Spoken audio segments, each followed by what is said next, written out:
Assalamualaikum warahmatullahi wabarakatuh. Selamat berjumpa dengan saya Pak Taufikur Rahman, SPD. Saya akan memberikan materi pembelajaran mata pelajaran Pendidikan Pancasila dan Kewarganegaraan. Silakan menyaksikan.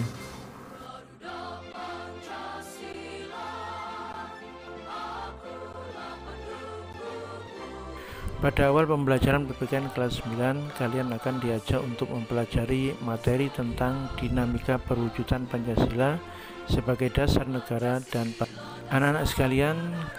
Untuk pertemuan pertama, kita akan menjelaskan tentang penerapan Pancasila dari masa ke masa. Jadi perlu kalian ketahui bahwa Pancasila itu berkedudukan di samping sebagai dasar negara, juga berkedudukan sebagai pandangan hidup bangsa. Sebagai dasar negara, Pancasila dijadikan dasar dalam mengatur penyelenggaraan kehidupan berbangsa dan bernegara. Sedangkan sebagai pandangan hidup bangsa, Pancasila dijadikan sebagai pedoman dalam bertingkah laku sehari-hari bangsa Indonesia. Pancasila secara resmi itu disepakati sebagai dasar negara dan pandangan hidup bangsa Indonesia semenjak tanggal 18 Agustus tahun 1945. Meskipun demikian, sejarah telah mencatat bahwa pernah ada upaya untuk mengganti Pancasila dengan ideologi lainnya. Kita mulai penerapan pada masa awal kemerdekaan dimulai tahun 1945 sampai 1959. Pemberontakan pertama yang terjadi adalah pemberontakan PKI di Madiun. Pemberontakan ini bertujuan untuk mengganti Pancasila dengan paham komunis dengan cara mendirikan negara Soviet Indonesia pada tanggal 18 September 1948 dipimpin seorang yang bernama Musso. Pemberontakan yang kedua adalah pemberontakan DITI atau Darul Islam, Tentara Islam Indonesia. Pemberontakan ini dipimpin oleh Kartosuwiryo yang mendirikan negara Islam Indonesia pada tanggal 7 Agustus 1949 dengan tujuan mengganti Pancasila dengan ajaran Islam. Namun akhirnya Kartosuwiryo dan pengikutnya ditangkap pada tanggal 4 Juni 1962. Pemberontakan yang ketiga adalah pemberontakan Republik Maluku Selatan atau RMS dipimpin oleh JRS Soumopil. Tujuan dari gerakan ini adalah untuk membentuk negara sendiri. Negara Republik Maluku Selatan didirikan pada tanggal 25 April tahun 1950. Pemberontakan yang keempat adalah PRRI atau Perjuangan Rakyat Semesta atau Permesta. Dipimpin oleh Syafruddin Prawira Negara dan Vence Sumual tahun 1957 sampai 1958 di daerah Sumatera dan Sulawesi. Pemberontakan PRRI atau Permesta ini merupakan bentuk koreksi terhadap pemerintahan pusat yang dianggap melanggar undang-undang dan sentralistis sehingga pembangunan di daerah menjadi terabaikan. Pemberontakan yang kelima adalah APRA, Angkatan Perang Ratu Adil. Angkatan Perang Ratu Adil merupakan milisi yang didirikan oleh Raymond Westerling. APRA merupakan sebuah kegiatan pemberontakan dengan cara melakukan kudeta terhadap pemerintah Republik Indonesia pada tanggal 23 Januari 1950 dan berhasil menduduki wilayah Bandung dan sekitarnya. Di samping adanya pemberontakan pada awal kemerdekaan sekitar tahun 1950 sampai 1959, penyimpangan terhadap Pancasila yang lain adalah Pancasila, walaupun secara resmi masih dijadikan dasar dan ideologi negara Republik Indonesia, namun dalam prakteknya ideologi yang dipakai adalah ideologi liberal dan demokrasinya adalah demokrasi liberal. Akibatnya kestabilan pemerintahan tidak ada, ditandai dengan silih bergantinya kabinet jatuh bangun dimulai Kabinet Nasir, kemudian diganti Kabinet Sugiman, diganti Kabinet Wilopo, diganti Kabinet Ali Sastro Amijoyo I, diganti Kabinet Burhanuddin Harahap, kemudian diganti lagi Kabinet Ali Sastro Amijoyo II, dan terakhir Kabinet Juanda. Praktis ada 7 kabinet silih berganti jatuh bangun.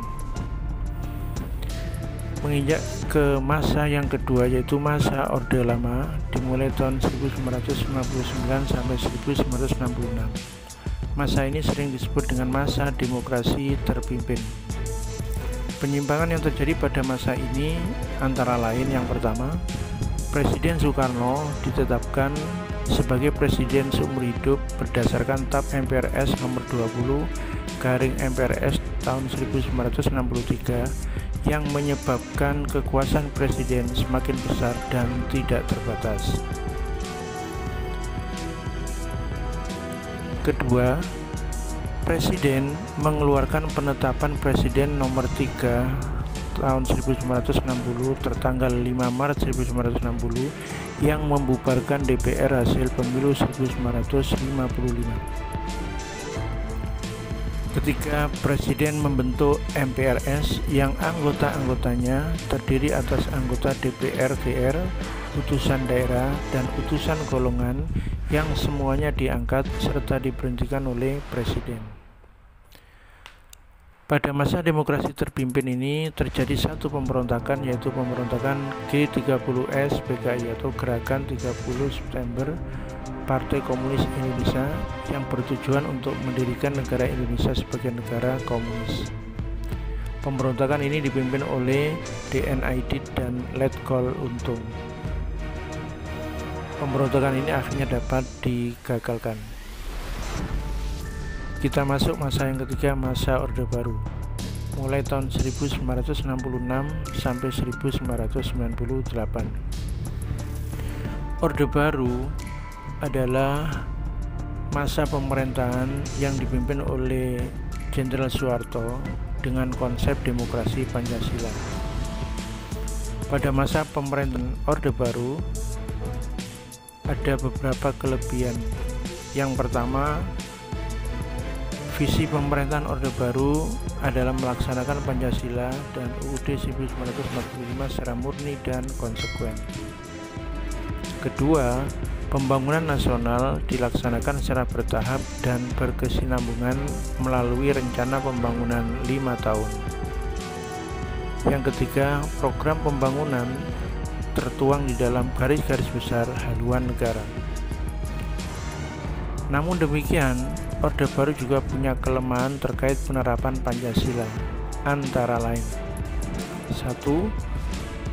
Presiden mengontrol semua lembaga negara lainnya, baik yang bersifat suprastruktur seperti DPR, MPR, DPA, BPK, dan MA, maupun yang bersifat infrastruktur seperti LSM, partai politik, dan sebagainya. Kedua, kebebasan berpolitik dibatasi, sehingga jumlah partai politik hanya ada 3, yaitu P3, Golkar, dan PDI. 3. Kebebasan pers dan berpendapat juga dibatasi. 4. Aktivis politik yang mengkritik pemerintah dihilangkan atau ditangkap. 5. Muncul kasus pelanggaran HAM seperti kasus Tanjung Priok, kasus Marsina, kasus wartawan Udin, dan sebagainya. Kita sampai ke masa reformasi, yaitu tahun 1998 sampai sekarang. Pada masa reformasi, penerapan Pancasila tidak lagi dihadapkan pada ancaman pemberontakan yang ingin mengganti Pancasila, tetapi dihadapkan pada beberapa hal, seperti 1. Kondisi kehidupan masyarakat yang serba bebas, seperti munculnya pergaulan bebas, pola komunikasi yang tidak beretika, peredaran narkoba dan minuman keras, aksi anarkisme, serta vandalisme. Yang kedua, menurunnya rasa persatuan dan kesatuan, seperti adanya konflik di beberapa daerah, tawuran antar pelajar, serta tindak kekerasan yang dijadikan sebagai alat untuk menyelesaikan permasalahan. Yang ketiga, adanya penyusupan ideologi dari luar yang tidak sesuai dengan Pancasila akibat dari perkembangan dunia yang sangat cepat serta adanya perebutan pengaruh antar kekuatan besar di dunia. Demikian penjelasan pertama terkait bab dinamika Pancasila. Silakan dibaca buku paket yang ada. Kita bertemu lagi minggu depan. Saya akhiri. Assalamualaikum warahmatullahi wabarakatuh.